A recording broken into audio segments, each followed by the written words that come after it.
It's not all about mental health. There's another massive couple of killers that never ceases to amaze me. Anybody can tell me what this is a picture of?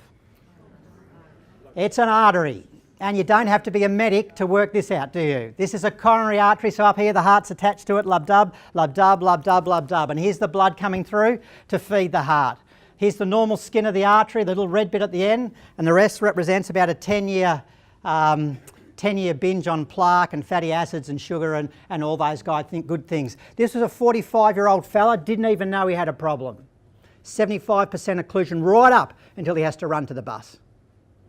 He runs to the bus, the heart starts demanding more oxygen, suddenly he gets a squeeze and goes, oh crikey, I'm in trouble here. And down he goes.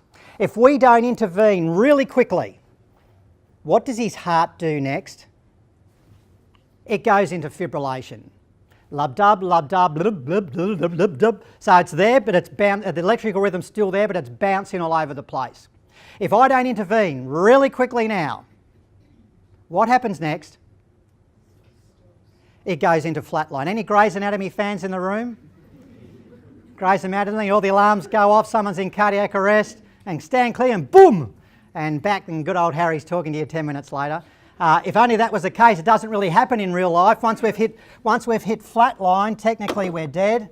In 15 years of the ambulance service, I haven't seen anybody come back for any length of time from a flatline situation. So in this room, lub-dub, lub-dub, lub-dub. Hopefully all your hearts are doing something like that. Then it goes into fibrillation, some kind of rhythm like that. Then it goes into flatline. How long do you reckon it takes from the heart to go from a normal sinus rhythm into flatline, generally speaking?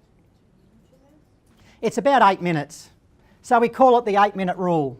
And every minute that I fail to intervene, the effectiveness of me coming back is reduced by 10%. So you can imagine what the 8th minute looks like. 80%, 90%, and so on and so forth.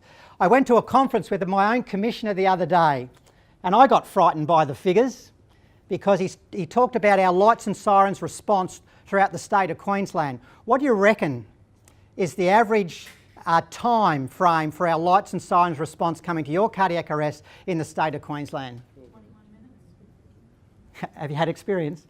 Yes. So on average it's 16.5 minutes. And we've got this 8-minute problem here. Do you reckon the ambulance is any good to you coming to your cardiac arrest?